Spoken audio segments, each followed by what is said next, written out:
네, 오늘 하나님께서 우리에게 주신 말씀은 신약성경 야고보서 2장 14절에서 26절까지의 말씀입니다. 내 형제들이여, 만일 누가 믿음이 있다고 하면서 행함이 없으면 무슨 소용이 있겠습니까? 그런 믿음이 자신을 구원하겠습니까? 만일 형제나 자매가 헐벗고 매일 먹을 양식도 없는데 여러분 가운데 누가 그들에게 잘 가라, 따뜻하게 지내고 배불리 먹으라고 말하며 육신에 필요한 것을 주지 않는다면 무슨 소용이 있겠습니까? 이와 같이 믿음도 행함이 없으면 그 자체가 죽은 것입니다. 혹 어떤 사람이 이렇게 말할 것입니다. 당신은 믿음이 있고 나는 행함이 있습니다. 당신의 행함 없는 믿음을 내게 보여주십시오. 그러면 나도 당신에게 나의 행함으로 믿음을 보여드리겠습니다. 당신은 하나님이 한 분인 사실을 믿습니까? 잘하십니다. 귀신들도 믿고 두려워 떱니다. 아, 허망한 사람이여, 당신은 행함이 없는 믿음이 헛되다는 것을 압니까? 우리 조상 아브라함이 자기 아들 이삭을 제단에 바칠 때 행함으로 의롭다고 인정받지 않았습니까? 당신이 알다시피 믿음이 그의 행함과 함께 일하고 행함으로 믿음이 온전하게 된 것입니다.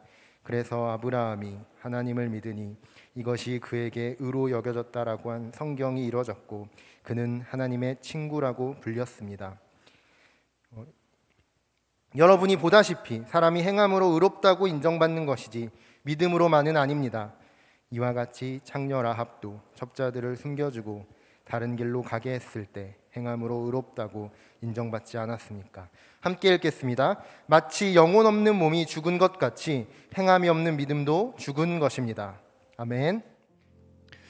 네, 반갑습니다. 저는 하늘대학부를 섬기고 있는 정한효 목사입니다. 사실 요셉 공동체는 개인적으로 참 의미가 있는 공동체인데요. 제가 온누리교회의 첫 사역을 바로 이곳에서 시작을 했습니다. 그래서 이렇게 또 갑작스럽게 부름을 받았음에도 불구하고 굉장히 기쁘고 감사한 마음으로 오늘 오게 되었는데, 하나님께서 말씀을 통하여 성령의 충만한 기름 부으심으로 함께 하시기를 주님의 이름으로 축복합니다. 저는 기독교 군종병으로 군복무를 했습니다. 기독교 군종병이긴 하지만 여러분 부대의 조직을 아시는 분은 아실 겁니다. 종교가 기독교밖에 없지 않다라는 것을 여러분 알고 계시는 분들도 계실 것 같아요. 군대 안에는 다른 종교들도 있기 때문에 저는 군종병이라는 신분이었기 때문에 다른 종교의 그 병사들과 이야기를 나눌 수 있는 기회들이 많았습니다. 특별히 제가 어느 종교랑 좀 이야기를 많이 나눴었냐면 불교 군종병하고 많이 이야기를 나누게 되었습니다. 이유는 뭐 별다른 이유는 아닙니다. 불교 군종병이 제 후임이었기 때문이죠. 나이는 많았긴 했지만 저보다 후임이었기 때문에 제가 편하게 이런저런 이야기를 좀 많이 할 수 있었어요. 당시에 이 불교 군종병하고 몇 가지 대화를 나누면서 몇 가지 놀라운 사실을 알게 되었는데, 그 중에 대표적인 하나는 불교도 쉬는 날이 월요일이다라는 것을 제가 알게 되었습니다.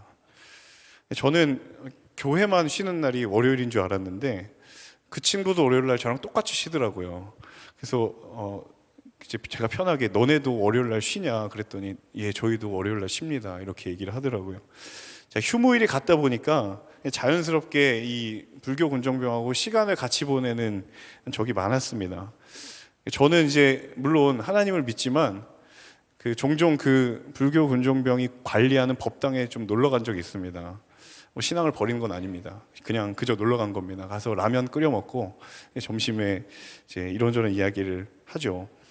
이제 그때까지만 해도 제가 다른 종교를 가지고 있는 사람과 이야기를 나눠본 적이 별로 없었어요.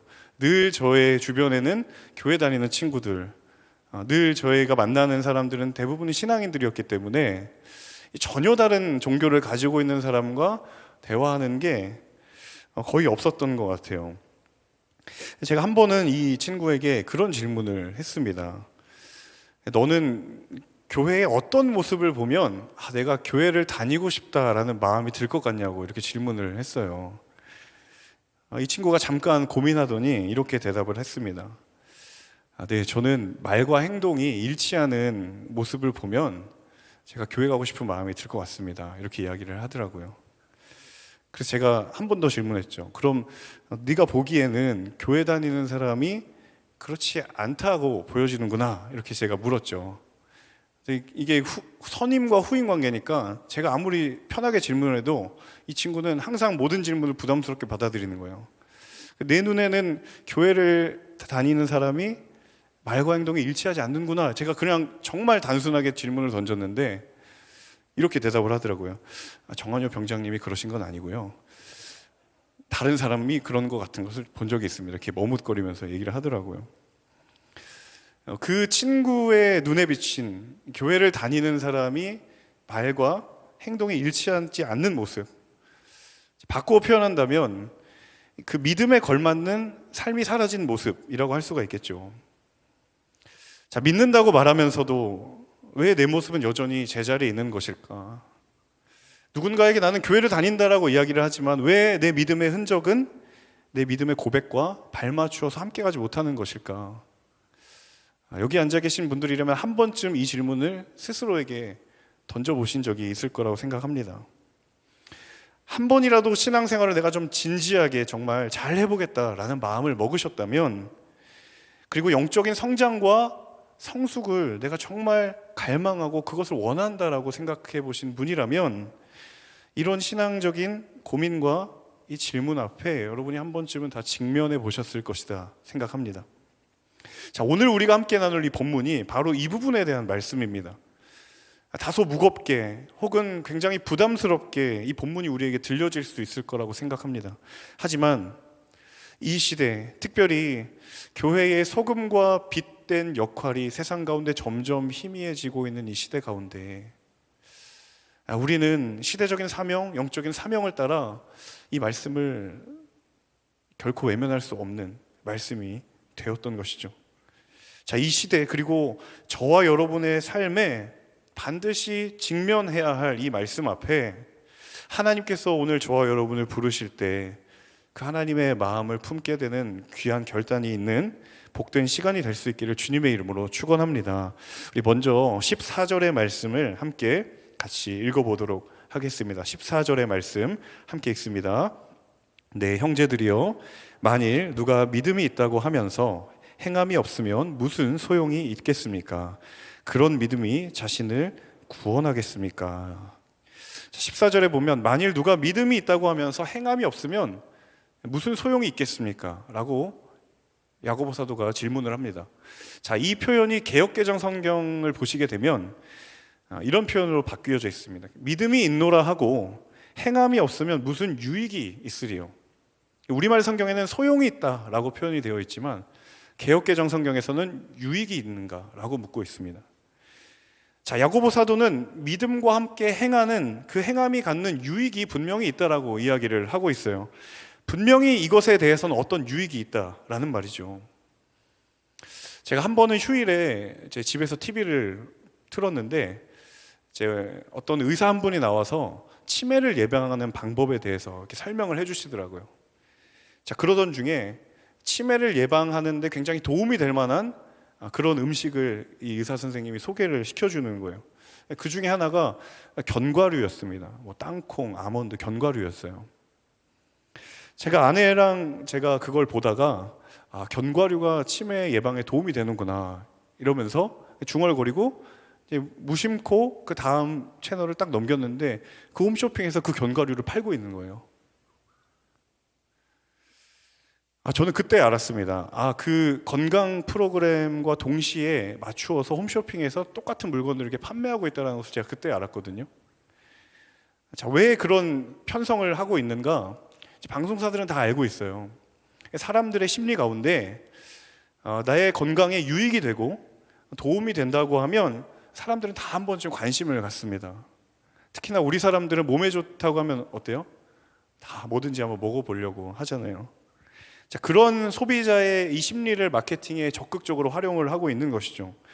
자, 사람들이 무언가 나에게 도움이 된다, 나에게 유익이 된다라고 한다면 누구나 한 번쯤은 거기에 대해서 관심을 가집니다. 그리고 한번 시도를 해봅니다. 이거 좋다, 해보면 좋다라고 하면 시도를 다 해보죠. 하지만 그 관심과 그 시도가 여러분 늘 한결같이 계속 이어지나요? 여러분 다이어트가 우리 몸에 좋잖아요, 그죠? 다 다이어트 시도해 보셨죠? 근데 지금도 다이어트 하고 계신 분 있으시죠? 번번이 우리는 실패합니다. 관심은 늘 있고 시도도 늘 하지만 꾸준하게 하는가라고 물어봤을 때는 그렇다라고 대답하기는 어렵습니다. 자, 우리의 모든 관심과 시도가 때로는 실패할 때도 있고 내가 마음먹은 대로 이루어지지 않기도 합니다. 하지만 그렇다고 해서 내가 그 시도와 관심을 실패한다고 해서 여러분 그게 내 삶에 뭔가 해가 되거나 뭔가 내 삶의 앞길을 가로막는 저해하는 요인이 되지는 않잖아요. 내가 그것을 시도하다가 때로는 실패한다고 해서 정말 내 인생은 이제 끝났구나, 그런 좌절감에 빠지지 않잖아요. 야고보 사도가 믿음과 행함이 함께하는 것은 유익이 있다, 행함이 따른 믿음은 유익하다, 적어도 여러분 이 말만 두고 본다면, 이 말만 두고 생각해 본다면 때로는 유익이 안 되어도, 바꿔 말하면 내가 그 믿음대로 행하지 못해서 내게 유익이 안 되어도 그래도 도움은 안 되지만 그래도 손해는 아니지 않는가 라고 생각할 수 있죠. 나의 믿음에 행함이 따르지 못했다 하더라도 적어도 우리는 그런 마음이 있잖아요. 내가 나한테 믿음이 있으니까, 약간 보험과 같은, 그래도 나에겐 아직 믿음이라는 것이 존재하기 때문에 내가 비록 행하지 못했지만 야고보 사도가 이야기했던 것처럼 행하지 못함으로 내게 그것이 유익이 되지 못할지언정 내 믿음 자체에 대한 흔들림은 없을 것이다 라는 생각을 우리는 무의식적으로 하게 된다는 거예요. 자, 그런데 여러분 14절 전체를 읽어보면 굉장히 상반된 뉘앙스가 있습니다. 자, 14절 하반절의 뉘앙스는 전혀 다릅니다. 우리 14절 하반절만 같이 읽어볼까요? 그런 믿음이 자신을 구원하겠습니까? 그런 믿음이 자신을 구원하겠습니까? 자, 앞부분에서 유익하다라고 한다면 때로 못해도 괜찮잖아요. 실패해도 유익은 못 되니까 그래도 마음에 좀 아쉬움은 있지만 너무 타격이 크지는 않잖아요. 덜 부담스럽잖아요. 그런데 24절 하반절에 그런 믿음이 구원하겠습니까? 이제 구원이라는 표현을 가지고 온다면 우리가 느껴지는 느낌은 전혀 다른 거예요. 상황은 전혀 다르게 다가온다는 것이죠. 믿음이 있다고 하면서 행함이 없으면 무슨 소용이 있습니까? 라는 물음보다 그런 믿음이 자신을 구원하겠습니까? 라는 말씀으로 우리에게 물어진다면 이제 이것은 더 이상 선택의 문제가 아닌 거예요. 왜? 내 구원의 여부와도 직결되는 문제가 되어버렸기 때문이죠. 더 이상 이것은 선택의 문제가 아니라 해도 그만 안 해도 그만의 문제가 아니게 되었다라는 거예요. 자, 그러면 이 말씀, 이 한 구절을 어떻게 바라보아야 할 것인가? 조금 더 구체적으로 이야기하면 이 14절 한 구절에 담겨져 있는 도대체 하나님은 왜 이렇게 상반되는 듯한 말씀을 우리에게 하시는 것일까? 그 상반된 말씀 앞에 담겨져 있는 하나님의 말씀이 무엇인가? 여러분, 하나님은요, 우리의 믿음의 정도가 제자리에 머물러 있기를 절대로 원하지 않으신다라는 거예요. 구원의 문제를 꺼내어서 우리에게 그런 건강한 자극을 주셔서라도 우리가 그 믿음과 행함이 분리되어 있는 그 우리의 믿음의 현실에, 그 믿음의 정도에 머물러 있지 않기를 원하는 그 주님의 마음을 이 14절 가운데 여러분 느끼실 수 있느냐라는 겁니다.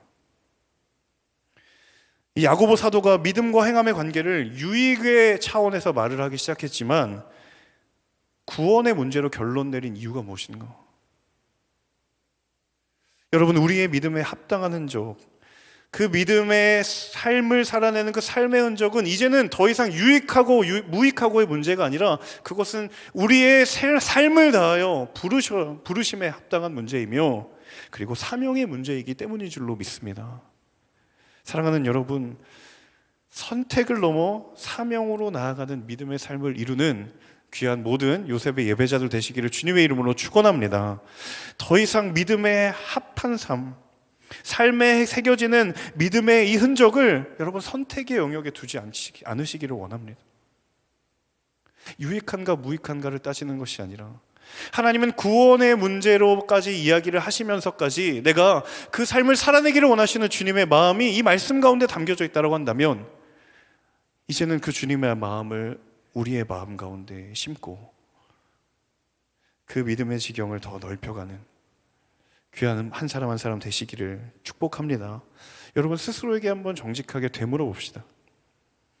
나는 언제 이 믿음과 행함의 거리를 좁히기 위해 피 흘리기까지 영적으로 싸워본 적이 있는가? 이 믿음의 흔적이 내 삶에 선명하게 새겨지기까지 치열하게 고민하고 삶으로 살아내려고 몸부림쳐 본 적이 과연 언제인가? 하나님이 내게 믿음을 선물로 주셨다면 그 믿음에 합당한 삶을 이루어가는 것, 이제 주님 말씀하십니다. 그것은 더 이상 선택의 문제가 아니다. 사명이요 부르심이요, 그것은 구원을 이루시는 하나님의 부르심인 줄로 믿습니다. 오늘 저와 여러분의 삶을 그 부르심의 자리로 부르실 때 여러분 믿음으로 응답하고 반응하시는 귀한 한 사람 한 사람 되시기를 주님의 이름으로 축원합니다. 우리 이어서 15절과 16절의 말씀 함께 같이 읽어보도록 하겠습니다. 15절과 16절입니다. 만일 형제나 자매가 헐벗고 매일 먹을 양식도 없는데 여러분 가운데 누가 그들에게 잘 가라, 따뜻하게 지내고 배불리 먹으라고 말하며 육신에 필요한 것을 주지 않는다면 무슨 소용이 있겠습니까? 자, 14절에 야고보 사도가 행함이 없는 믿음의 모습이 과연 어떠한 모습인가를 이제 15절, 16절에서 그 구체적인 예로 들어서 설명을 하고 있어요. 자, 그런데 여기에 굉장히 독특한 한 가지 표현이 등장을 하는데요. 15절에 보면 형제와 자매가 함께 언급이 되어 있어요. 형제와 자매가. 자, 21세기에는 당연한 것이죠. 네, 남녀가 평등하니까요. 근데 이 야고보서는 21세기에 기록된 성경이 아니죠. 그 당시에 유대 사회에서, 당시의 유대 사회에서 여성을 바라보는 인식은 잘 아시는 것처럼 오늘과 전혀 달랐습니다. 철저하게 유대인들은 남자 성인을 중심으로 그 인식의 구조가 형성이 되어 있어요. 그래서 여러분 오병이어의 기적을 보면 그 오병이어의 기적의 축복을 경험한 사람들이 카운팅 될 때 성인 남성 위주로 카운팅이 되어 있는 것을 여러분 잘 아실 거예요. 자, 그런 맥락에서 볼 때 지금 야고보라는 인물도 유대인이거든요. 이 유대인인 야고보 사도가 형제와 자매를 동등하게 언급하고 있어요. 대단히 의아한 일이고 대단히 뭔가 분명한 의도와 목적을 가지고 지금 야고보 사도가 만일 형제나 자매가 라는 이 표현을 지금 사용하고 있다는 거예요. 자, 분명한 의도가 아니고서는 일반적인 표현은 아니다라는 겁니다. 자, 그런데 이 말을 잘 이해할 수 있는 한 가지 중요한 단서가 있는데 그것은 무엇인가 하면, 자, 지금 야고보서를 이 야고보 사도가 권면하는 권면의 대상이 누구인가 하는 거예요. 바꿔 말하면 이 야고보서의 수신자가 누구인가. 지금 야고보서의 수신자, 이 야고보서라는 편지를 받는 대부분의 사람들은 누구냐면 바로 유대인 크리스천들입니다. 혈통으로는 유대인이고요. 하지만 신앙의 고백으로는 예수 그리스도를 구주로 받아들인, 복음을 받아들인 유대인 크리스천이에요. 복음을 받아들이고 예수님을 믿기로 결정한 혈통적 유대인들, 그리스도인들이라는 거죠. 자, 그 그리스도인들을 향하여 지금 형제와 자매라는 표현을 사용하고 있다라는 거예요. 자, 이런 가정을 해볼 수가 있죠. 당시에 하나님을 모르는 사람들, 복음을 받아들이지 않은 사람들에게 형제나 자매라는 표현을 쓰면 반드시 반기가 일어나게 되어 있습니다. 그런데 지금 하나님께서 은혜와 긍휼로 인하여서 남자뿐만 아니라 여성도, 그리고 연약한 자들도 의롭다고 인정받으시는 그 예수 그리스도의 보혈의 능력을 믿는 모든 사람들을 향하여서 야고보가 형제나 자매라고 이야기를 하고 있다는 거예요. 무슨 말이냐면 적어도 이 표현을 그리스도인의 입장에서는 굉장히 자연스러운 표현이다라는 거예요. 왜? 그들의 믿음이 그들에게 구별된 시선을 가져다 주었기 때문입니다. 그들의 믿음이, 예수 그리스도를 믿는 믿음이 그들에게 지금 구별된 시선, 형제나 자매가 한 형제임을 갖는 그 시선을 그들의 믿음이 가져다 주었다라는 거예요. 자, 그런데 이후의 구절을 읽어보시면 그런 교회에 형제나 자매가 헐벗고 굶주린 상황에 처해 있는 사람이 있다라는 거예요. 여러분 정확하게 아셔야 됩니다. 이 일이 세상에서 일어나는 것이 아니라 교회 안에서 일어나고 있다는 거예요. 그걸 가정하고 있는 거예요. 세상에서 일어나는 일이 아니라 교회 공동체 안에서 일어나는 일을 가정하고 있는 거예요. 그런데 문제는 그 교회 안에 그 믿음을 가진 사람, 형제도 자매도 주의 은혜 가운데 있다라고 고백하고 인정하고 있는 그 믿음의 구별된 시선을 가지고 있는 사람이 교회 안에 헐벗고 굶주린 지체에게 아무런 도움도 되지 않는 말을 건네고 있는 상황을 이야기하고 있는 거예요. 잘 가라. 따뜻하게 먹고 배불리 먹어라. 내가 기도하겠다. 세상의 사람들이 이 말을 하더라도 정말 아무 유익도 되지 않는 말이구나 싶지만, 은혜를 경험하고 믿음의 구별된 시선을 가진 사람이 이 얘기를 했다라는 건 더 심각한 문제가 된다는 것이죠.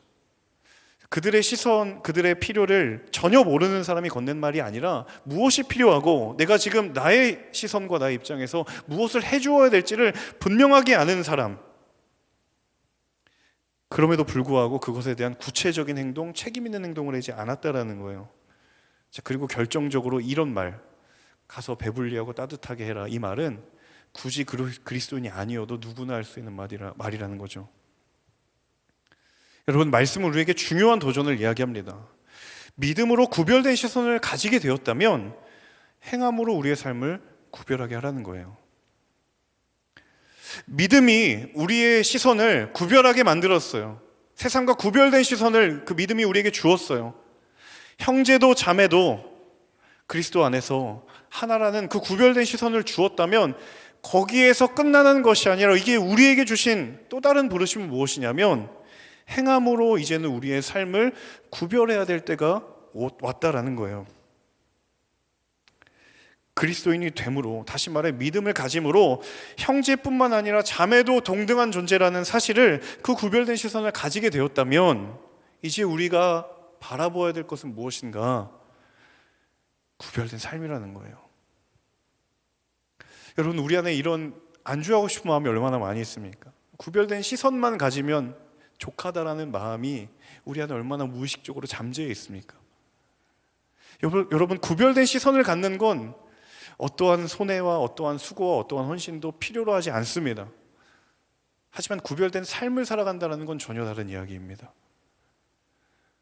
지금 이 아무런 책임도 행동도 없는 이 말을 건넨 이 그리스도인의 모습이 혹시 저와 여러분의 모습은 아닌지, 여러분, 구별된 시선을 가지게 되는 것에 만족하시지 않기를 원합니다.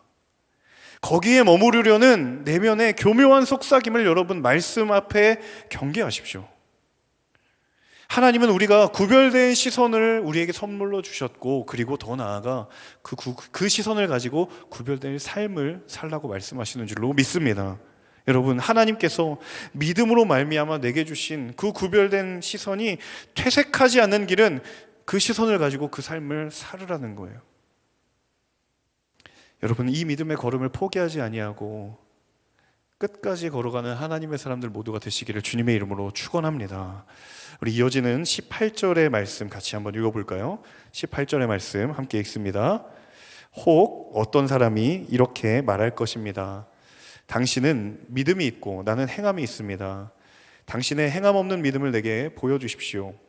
그러면 나도 당신에게 나의 행함으로 믿음을 보여드리겠습니다. 자, 어떤 사람이 이렇게 말했다라고 가정을 하는 거예요? 당신은 믿음이 있고 나는 행함이 있습니다.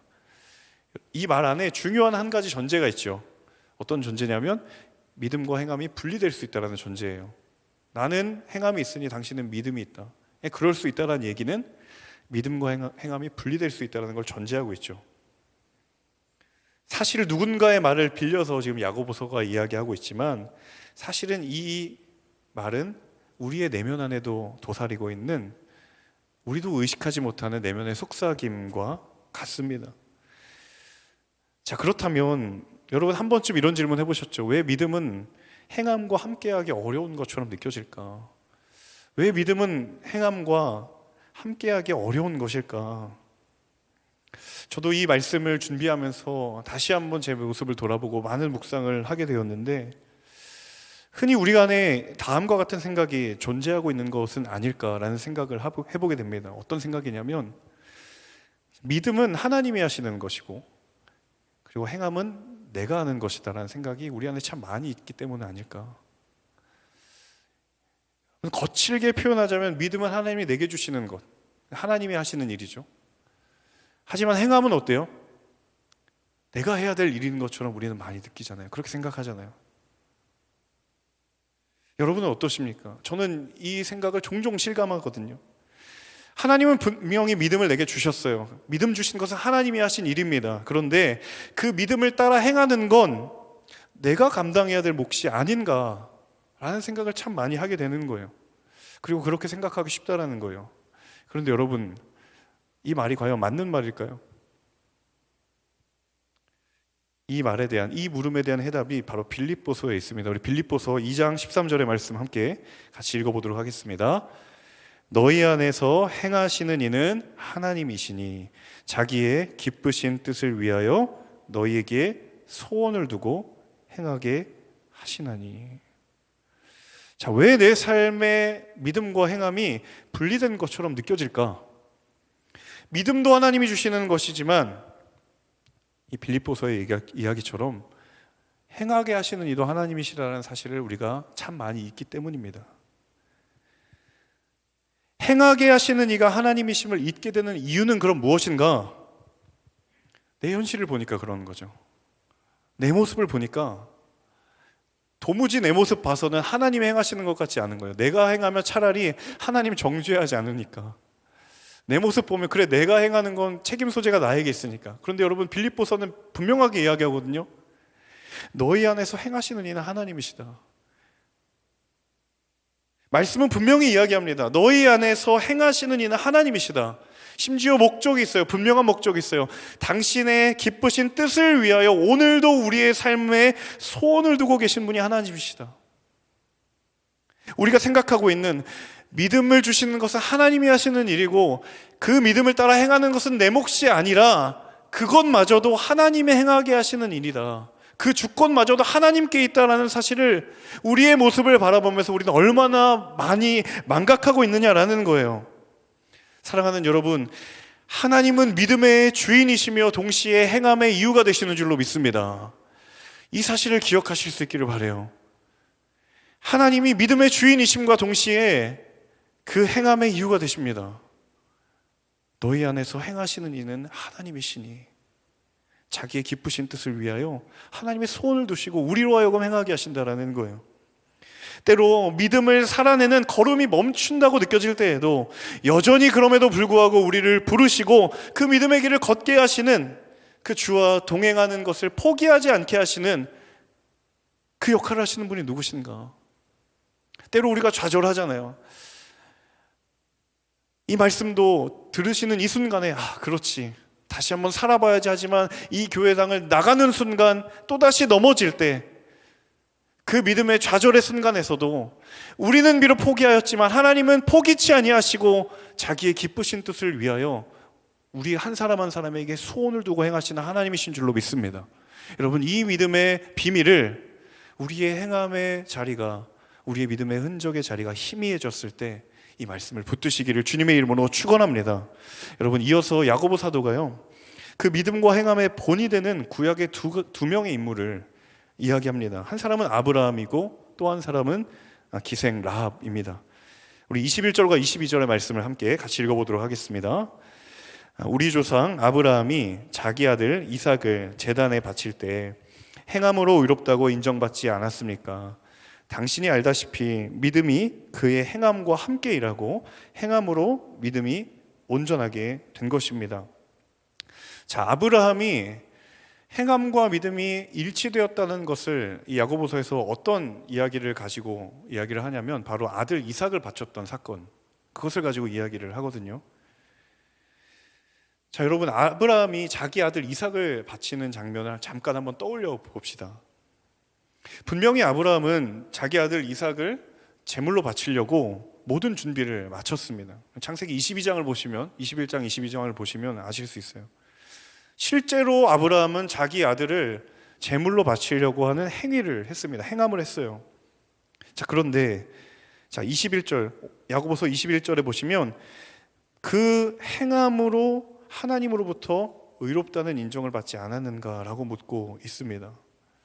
자, 여기에 중요한 한 가지 물음이 있어요. 그렇다면 그 아브라함이 아들을 제단에 바친 행위가 도대체 그의 믿음과 무슨 연관이 있느냐라는 거예요.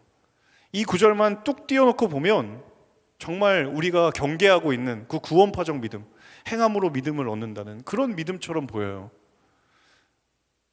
그런데 성경은 그렇게 이야기하지 않거든요. 실제로 아브라함이 자기 아들 이삭을 제물로 바치려고 했던 행위 안에 담겨져 있는 그 믿음이 있었기 때문이에요. 근데 그 믿음이 무엇인가? 바로 창세기 22장 7절과 8절에 그 믿음의 실체가 있습니다. 우리 창세기 22장 7절과 8절 같이 함께 읽겠습니다. 이삭이 이르되 불과 나무는 있거니와 번제할 어린 양은 어디 있나이까? 아브라함이 이르되 내 아들아 번제할 어린 양은 하나님이 자기를 위하여 친히 준비하시리라. 이삭이 묻죠. 아버지, 번제할 어린 양 어디 있습니까? 아브라함이 대답합니다. 번제할 어린 양은 하나님이 자기를 위하여 친히 준비하시리라. 여호와 이레입니다. 여러분, 이 22장 8절에 아브라함의 믿음의 실체가 있는 거예요. 분명히 행위로는 아브라함이 자기 아들을 바치려고 했지만 성경은 분명히 이야기합니다. 하나님이 자기를 위하여 준비하실 것이다. 아들은 내가 준비한 거잖아요. 근데 이 고백은 어때요? 하나님이 준비하실 것이다라는 거예요. 이 믿음의 실체가 있기 때문에 이 야고보서에서 아들을 바치는 행위가 단순한 행위가 아니다라는 것을 이야기해주고 있다라는 거예요. 하나님을 향한 믿음의 분명한 전제가 바로 자기 아들을 하나님께 바쳤던 이 아브라함의 행위의 근원적인 전제가 되었다라는 거예요. 정말 혹시라도, 정말 행여라도, 정말 이삭이 제단에 바쳐지는 일이 있더라도 아브라함에겐 그런 믿음이 있어요. 하나님은 죽은 자라도 다시 살리는 하나님이심이 아닌가. 내가 믿음으로 이 아들을 하나님께 드렸다라고 한다면 분명히 하나님은 거기에서 이 믿음의 행위를 종결시키는 것이 아니라 분명히 하나님께서 하나님의 일을 하실 것이다라는 믿음이 있었기 때문에 여러분, 창세기 22장 8절 번제할 어린 양은 하나님께서 준비하시리라. 그 하나님을 믿는 믿음이 그를 행하게 만들었고 그 행함이 믿음에 합당한 행함이 되었다라는 것입니다. 그래서 야고보 사도는 단언합니다. 믿음과 행함은 결코 분리될 수 없다. 내 믿음이, 주를 향한 믿음이 진정한 믿음이라면 여러분, 반드시 크든 작든 그 믿음에 합당한 행함이 따라야 되는 줄로 믿습니다. 사랑하는 여러분, 믿음의 그릇 안에 그 믿음에 합당한 믿음의 흔적을 담으시기를 축복합니다.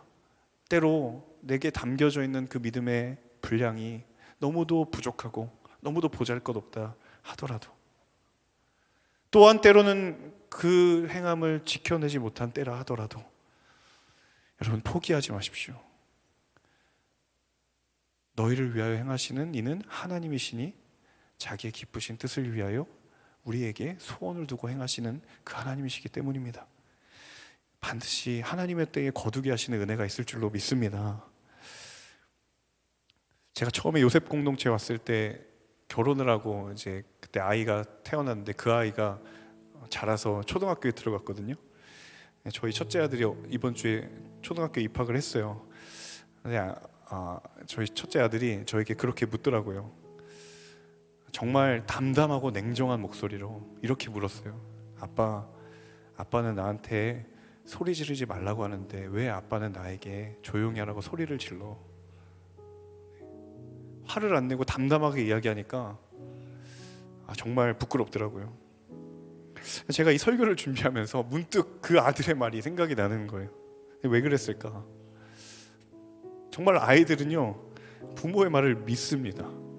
제가 소리 지르지 마, 예쁜 말로 이야기를 해도 들을 수 있어라는 그 말을 믿고 합니다. 그리고 하지 말라면 안 하고요, 하라고 하면 합니다. 아마도 어린아이의 시기가 인생을 전체를 통틀어서 믿음과 행함이 가장 가까운 시기가 아닐까 생각합니다. 그래서 예수님께서 어린아이와 같은 사람이 하나님 나라에 합하다라고 이야기하지 않으셨는가. 하지만 여러분 어떻습니까? 세월이 흐르고 많은 경험이 쌓이고 우리의 삶에 생각하고 고려해야 될 것들이 점점 많아지면서 우리도 모르게 그 믿음과 행함의 거리가 점점 멀어지게 되죠. 저는 저희 아들의 이야기를 들으면서 정말 간절하게 아이를 축복했거든요. 너는 멀어지지 말아라. 나는 이만큼 멀어져 있지만 너는 그래도 멀어지지 않으면 좋겠다.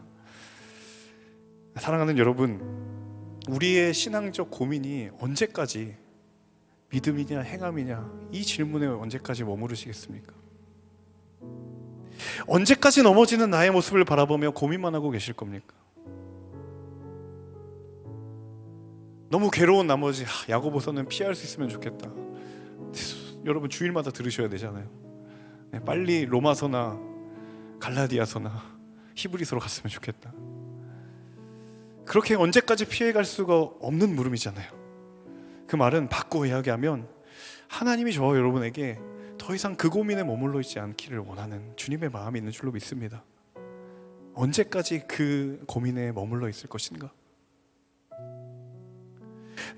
너희 안에 행하시는 이는 하나님이시니 하나님의 기쁘신 자신의 뜻을 위하여 너희 안에 소원을 두고 행하시는 그 하나님을 향한 믿음이 우리의 행함을 온전케 하는 줄로 믿습니다. 하나님, 내 믿음의 지경을 넓혀 주옵소서. 내 행함을 바라보는 나의 믿음의 시선도 하나님 온전케 하여 주옵소서. 하나님이 어떠한 분이신지를 나로 하여금 더 넓고 더 깊게 알게 하여 주옵소서. 하나님, 왜냐하면 나의 행함도 하나님께서 나로 하여금 행하시게 하시는 그 하나님의 주권이 내 삶 가운데 있기 때문인 줄로 믿습니다. 그러함으로 여러분, 하나님을 믿는 만큼 우리는 그 믿음의 삶의 흔적이 새겨지게 될 줄로 믿습니다. 삶으로 살아내는 믿음, 이것이 오늘 이 시대 가운데 그리고 우리의 삶 가운데 저와 여러분을 향한 하나님의 거룩한 복된 부르심인 줄로 믿습니다. 여러분, 이 부르심 앞에 믿음으로 반응하며 또 기쁨으로 감사하며 나아가는 귀한 요셉의 모든 예배자들 되시기를 주님의 이름으로 축원합니다.